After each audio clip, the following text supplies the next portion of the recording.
Hello friends, ओम श्री गणेशाय नमः। ओम नमः शिवाय। आप सभी का स्वागत है आपके अपने यूट्यूब चैनल पर। फ्रेंड्स, आज हम आपको इस वीडियो में बताने जा रहे हैं कजली तीज की पौराणिक व्रत कथा, नीमड़ी माता की कथा, पूजा विधि, शुभ मुहूर्त और सातुड़ी तीज की उद्यापन विधि और महत्व के बारे में। फ्रेंड्स, वीडियो शुरू करने से पहले आपसे रिक्वेस्ट है, अगर आप हमारे चैनल पर नए हैं और आपने अभी तक चैनल को सब्सक्राइब नहीं किया है तो प्लीज़ सब्सक्राइब कीजिएगा चैनल को, साथ ही प्रेस कीजिएगा बेल आइकन को, जिससे नए वीडियो से रिलेटेड नोटिफिकेशन आपको तुरंत प्राप्त हो सके। और वीडियो पसंद आने पर वीडियो को लाइक और शेयर ज़रूर कीजिएगा ताकि सभी भक्तों को इस वीडियो का लाभ प्राप्त हो सके। और कमेंट बॉक्स में ओम नमः शिवाय जरूर लिखिएगा। कजरी तीज का व्रत अखंड सौभाग्य के लिए रखा जाता है। इस व्रत को कजली तीज, सातुड़ी तीज, बूढ़ी तीज, नीमड़ी तीज के नाम से जाना जाता है।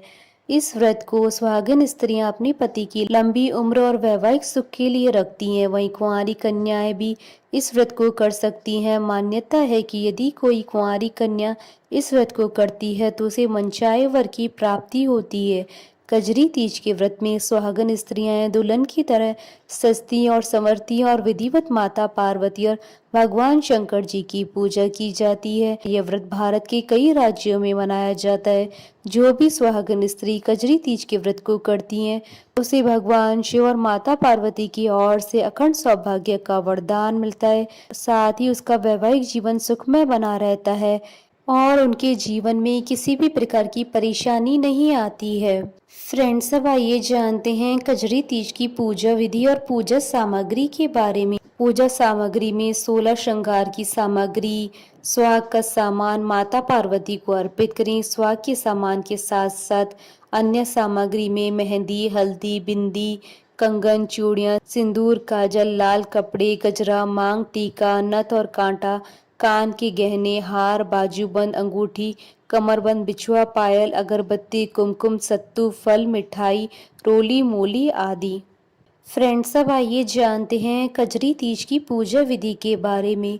कजरी तीज का व्रत करने वाली महिलाओं को इस दिन सुबह जल्दी उठना चाहिए और स्नान करने के बाद नए वस्त्र धारण करने चाहिए। इसके बाद 16 श्रृंगार अवश्य करने चाहिए। इस व्रत में नीमड़ी माता की पूजा की जाती है। कजरी तीज की पूजा शाम के समय की जाती है। शाम के समय नीमड़ी माता को सबसे पहले रोली और जल के छींटे दे माता का आह्वान करें। इसके बाद नीमड़ी माता के पीछे की दीवार पर मेहंदी, रोली, कुमकुम से 13-13 बिंदियां लगाएं। बिंदियां लगाने के बाद अपने दाएं हाथ की तर्जनी उंगली से काजल की बिंदी लगाएं। इसके बाद नीमड़ी माता को रोली, वस्त्र और श्रृंगार आदि की वस्तुएं अर्पित करें। यह सभी वस्तुएं अर्पित करने के बाद कलश पर रोली बांधे और माता को फूलों के साथ कुछ दक्षिणा भी चढ़ाएं। सभी पूजा विधि पूरी होने के बाद किसी तालाब या नदी या बहते जल के पास जाकर एक दीपक जलाएं। दीपक जलाने के बाद उसकी रोशनी में नींबू, ककड़ी, नीम डाली और नाक की नथ और साड़ी के पल्लू में चंद्रमा को देखते हुए अर्घ्य दें। फ्रेंड्स, अब आइए जानते हैं कजरी तीज के नियमों के बारे में। इस दिन मिट्टी से बनाए भगवान शंकर और माता पार्वती की प्रतिमा की पूजा करें। इस दिन चावल, चना, गेहूं, मेवे और घी से सत्तू बनाएं। सुहागिन महिलाएं इस दिन श्रृंगार का दान अवश्य करें। मान्यता है श्रृंगार का दान करने से अखंड सौभाग्यवती होने का वरदान मिलता है। इस दिन का व्रत सुहागिन स्त्रियों के लिए श्रृंगार के बिना अधूरा समझा जाता है। भगवान शिव और माता पार्वती के अलावा भगवान विष्णु जी की भी कजरी तीज के दिन पूजा करनी चाहिए। सुहागिन महिलाओं के द्वारा कजरी तीज को मायके या मामा के यहाँ मनाने की परंपरा है। इस दिन हाथ में मेहंदी अवश्य लगानी चाहिए, नहीं तो यह व्रत अधूरा माना जाता है। कजरी तीज की पूजा के बाद बड़े बुजुर्गों का आशीर्वाद अवश्य लें। कजरी तीज के व्रत में एक समय आहार करने के बाद दिन भर कुछ नहीं खाया जाता है, जिसे सरगी कहा जाता है। फिर नीमड़ी माता की पूजा करके नीमड़ी माता की कथा सुनी जाती है। चांद निकलने के बाद चांद की पूजा की जाती है और अर्घ्य देने के बाद बड़ों के चरण स्पर्श किए जाते हैं। इसके बाद सत्तू के व्यंजन से व्रत खोला जाता है। गर्भवती स्त्री इस व्रत के दौरान फलाहार कर सकती है। यदि चांद उदय होते नहीं दिख पाए तो चांद निकलने का समय टालकर आसमान की ओर अर्घ्य देकर व्रत खोल लें। फ्रेंड्स, अब आइए जानते हैं कजरी तीज के व्रत की उद्यापन विधि के बारे में। कजरी तीज का व्रत करने के बाद उसका उद्यापन करना बहुत आवश्यक होता है, क्योंकि किसी भी व्रत का उद्यापन किए बिना उसका संपूर्ण फल प्राप्त नहीं होता है। कजरी तीज के दिन 4 सत्तू के पिंड बनाए, उसमें से एक पिंड सास का, दूसरा मंदिर का, तीसरा पति का, चौथा पिंड खुद का बनाए। इसके अलावा सवा पाव सत्तू के 17 पिंड और अलग से बनाए। इसमें से 16 पिंड सुहागनों के लिए और एक सांख्या के लिए रखी। इसके बाद इन सभी 17 पिंडों को प्लेटों में रखिए और इन पर कुमकुम से टीका करें और लच्छा, सुपारी, एक सिक्का और गिट लगाएं। ये सभी प्लेटें 16 सुहागनों को दे दें।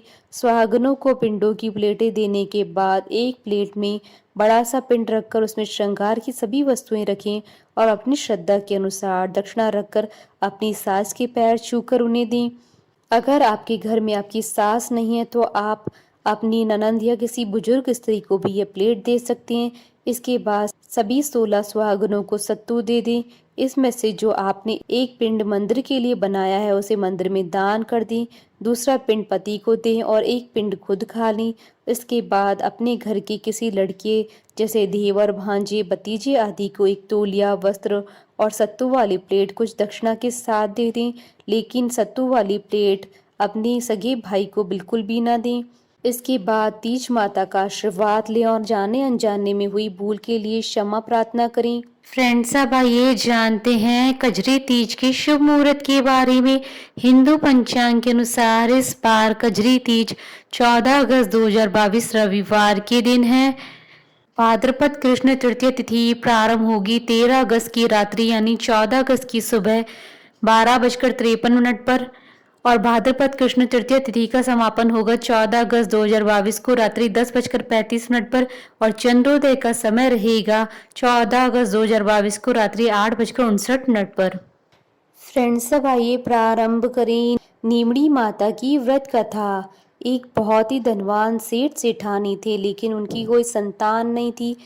इसके लिए सेठानी ने भादों की कजरी तीज यानी बड़ी तीज का व्रत किया और नीमड़ी माता से प्रार्थना की कि अगर उसे संतान हो जाए तो वह उन्हें 1.25 मण का सातू चढ़ाएंगी। माता की कृपा से सेठानी को 9वें महीने में एक पुत्र की प्राप्ति हुई, लेकिन सेठानी सातू चढ़ाना भूल गई। देखते ही देखते सेठानी को 7 पुत्र हो गए। पहले बेटे का विवाह भी हो गया और सुहाग रात में ही सांप ने उस पुत्र को डस लिया, जिससे उसकी मौत हो गई। एक के बाद एक 6 पुत्रों की मौत शादी की रात को होती गई। इसे देखकर सेठ सेठानी ने तय किया कि वह अपने 7वें बेटे का विवाह नहीं करेंगे, लेकिन गांव वालों के बहुत कहने और समझाने पर सेठ सेठानी ने बेटे की शादी दूर देश से करना तय किया। बेटे की सगाई के लिए सेठ बहुत दूर तक एक गांव आए और देखा कि वहां 4-5 लड़कियां खेल खेल रही थी, जो मिट्टी का घर बनाकर तोड़ रही थी। उनमें से एक लड़की ने कहा, मैं अपना घर नहीं तोड़ूंगी। सेठ को यह लड़की समझदार लगी।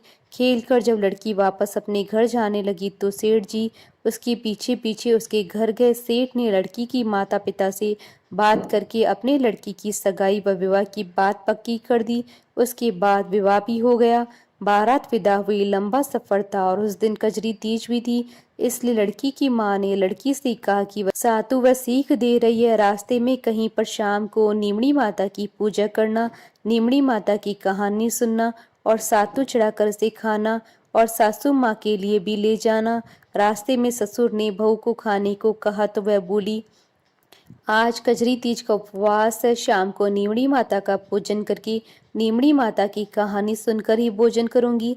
एक कुएं के पास नीमड़ी नजर आई तो सेठ जी ने गाड़ी रोक दी। बहू नीमड़ी माता की पूजा करने लगी तो नीमड़ी माता पीछे हट गई।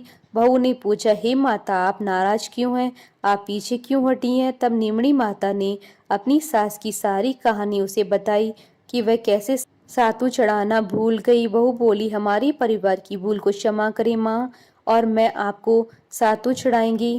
कृपया मेरे सारे जेठ वापस कर दो और मुझे पूजन करने दो। माता नववधू की भक्ति और श्रद्धा को देखकर प्रसन्न हो गई। बहू ने नीमड़ी माता का पूजन किया और चांद को अर्घ्य दिया, सातू पास लिया और कल्पना ससुर जी को दे दिया। प्रातः होने पर बारात अपने नगर को लौट आई। बहू के ससुराल में प्रवेश करते ही उसके सारे जेठ प्रकट हुए। सास बहू के पैर पकड़कर धन्यवाद करने लगी। तब बहू ने सारी कहानी सास को बताई और कहा कि अपनी भूल को सुधार करे और नीमड़ी माता को सातु चढ़ाएं।